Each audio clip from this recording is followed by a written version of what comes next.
Compteur communicant pour certains, compteur dangereux pour la santé pour d'autres. Le compteur Linky sème la discorde. Alors qu'Enedis continue le déploiement des compteurs, les anti-Linky s'organisent. C'est le cas de Stop Linky 21. Et l'un de ses représentants est avec nous ce matin. Robert Lindon répond à vos questions, Stéphane Paris. Bonjour Robert Lindon. Oui, bonjour. Alors pourquoi vous opposez-vous à l'installation des compteurs Linky ? Nous nous opposons à ces fameux compteurs pour des raisons sanitaires, pour des raisons économiques, pour des raisons sociales, pour des raisons de sécurité environnementale. Donc toutes sortes de raisons. Alors, on va essayer d'en aborder quelques-unes, on n'aura pas le temps de toutes les aborder.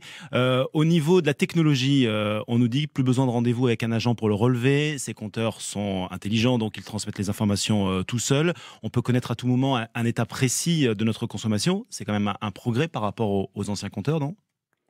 Je ne vois pas l'utilité de savoir si vous avez surconsommé aujourd'hui, d'autant plus que vous aurez vos informations le lendemain. Donc, où est l'avantage d'avoir ce rôle de sentinelle ? Donc, pour vous, ces compteurs ne sont pas plus performants au niveau technologique que les anciens ? Ces compteurs-là qu'on appelait intelligents et que maintenant on appelle communicants, on n'est pas contre le fait qu'il y ait des compteurs, c'est une obligation. Nous, ce qui nous pose problème, c'est le concept du compteur, c'est-à-dire les CPL. C'est là les où il y a porteurs en ligne. On va en parler justement concernant les effets sur la santé. J'ai vu qu'aucune étude scientifique ne prouvait les effets néfastes des CPL. Aucune étude scientifique. Il y a des publications et puis il y a des scientifiques. On pourrait aborder le professeur Bellepomme, mais il y en a d'autres qui ont mis en exergue les risques des champs électromagnétiques sur la santé. Ça, c'est incontestable. À la santé de tout le monde ou de certaines personnes ? Ça va toucher peut-être de façon prédominante les gens qu'on appelle électro-hypersensibles, mais je pense qu'à terme, ça touchera tout le monde. Au niveau, nous, de l'association, qui est une association de santé, entre autres, nous avons des témoignages de gens qui se plaignent de perturbations au niveau du sommeil, au niveau des maux de tête, et la liste est très longue. Donc vous, votre refus des compteurs Linky, c'est avant tout pour un souci de santé ? Oui.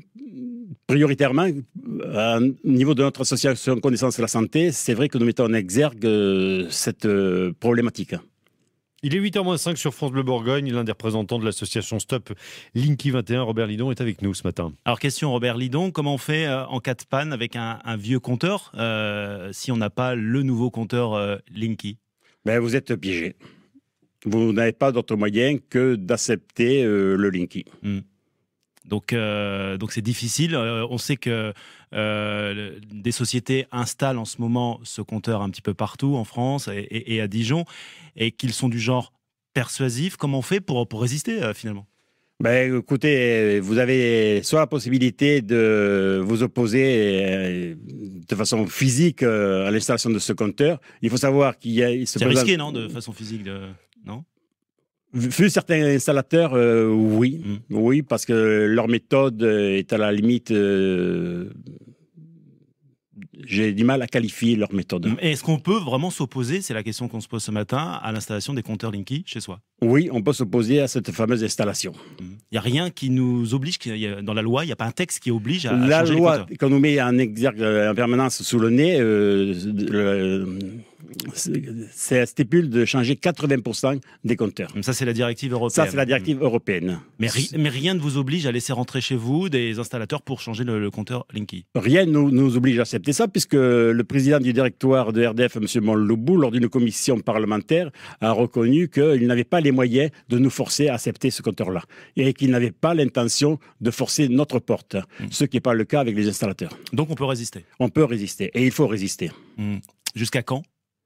Écoutez, pour le moment, aucune mesure de sanction n'est inscrite dans la loi, donc on peut résister au moins jusqu'à 2020. Les dernières questions, Robert Lindon, je vais vous demander de répondre uniquement par oui ou par non à ces questions précises. 1. Vous avez un compteur Linky chez vous, Robert Lindon, oui ou non ? Oui, j'ai un compteur Linky, malgré les méthodes que j'ai utilisées, c'est-à-dire la sommation faite par huissier à ne pas faire et un cadenassage de mon compteur. Vous n'en vouliez pas, mais vous en avez un. Donc on m'a imposé ce compteur-là. Vous allez continuer à vous opposer au compteur Linky, Robert Lindon ? Plus que jamais. Et est-ce que vous approuvez les méthodes des installateurs Linky ? Pas du tout, puisque Donc, ces méthodes sont à la limite de la légalité de la correction, et il faut savoir que nous avons déposé des plaintes pour menaces verbales et menaces physiques.